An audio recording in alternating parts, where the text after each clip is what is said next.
Hello guys, आप लोग कैसे हैं? आशा करती हूँ आप लोग अच्छे होंगे, स्वस्थ होंगे, मस्त होंगे।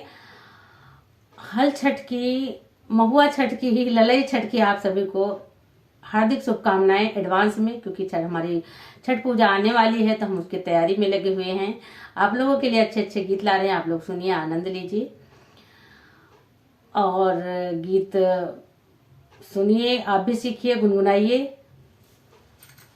तो गीत सुनिए, आप ये देखिए छठ माता कहाँ कहाँ से आई हैं और कहाँ उनका मायका है, कहाँ उनका ससुराल है। आप लोग गीत सुनिए। कहाँ पे छठी माई नाई हर हो तो कहाँ पे सासुर हो तो कहाँ पे सासुर हो मोरे रामा कहाँ ने बिरिछाता रूप जय हो सखी निशा बपू जय हो सखी नसा बपू जय हो मोरे रामा काऊ ने बिरिछाता रूप जय हो सखी निशा बपू जय हो सखी निशा बपू जय हो। गोकुला में छठी माई नाई हर हो तो माथुरा में सासुर हो तो माथुरा में सासुर हो मोरी मैया महुआ बिरिछाता रूप जय हो सखीनी सा बपू जय हो सखीनी सब पूजाई हो मोरी मैया महुआ बिरिछाता रूप जय हो सखीन सब पूजय हो सखीन सब पूजाई हो।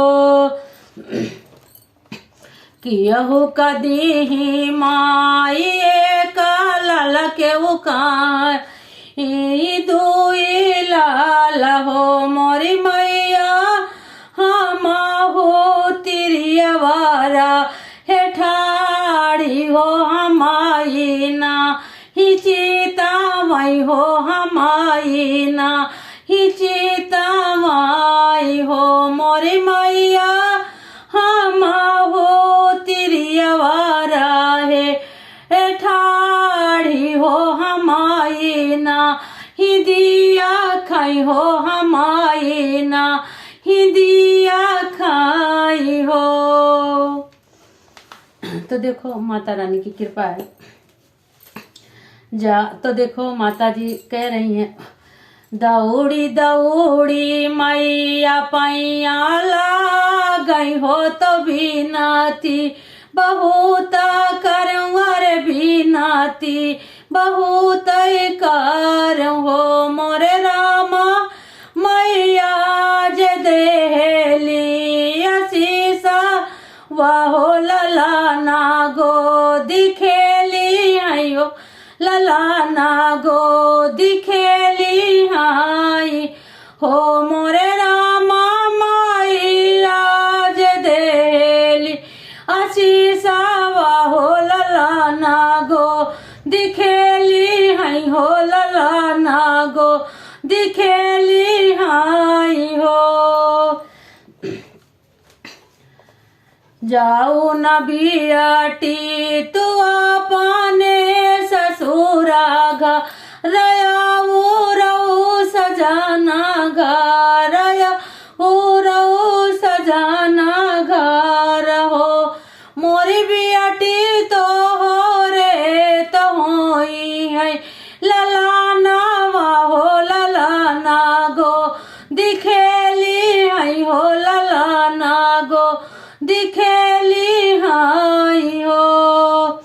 बीती गए साऊ 8 महीना नाव बीताले हो तो नावा लगाता भयर नावा लगाता हो मोरी सखिया तीर आके जाना में ललाना उठाना लागे सोहर हो, उठाना लागे सोहर हो मोरी सखिया तेरी आके जाना में ललाना हो, उठाना लागे सोहर हो, उठाना लागे सोहर हो। बीतल सावना महीनावा हो, भदौना के लागत हो, भदौना के लागत हो मोरे राम गोदिया मलाई के ललाना वाहो तो छठी पूजै बैठी हो पियारी पहिनी हो मोरे रामा पियारी पहिनी छठी पूजै हो तो छलाना खेलावै तो लालन पूज कराई हो। तो बोलो छठ माता की जय। सभी बहनों को गोदी हरी भरी रहे, माता रानी सबको व्रत करने का मौका दे, पूजा करने की। बोलो छठ मैया की जय। कमेंट बॉक्स में आप लोग जरूर बताइएगा गीत आप लोग को कैसा लगा।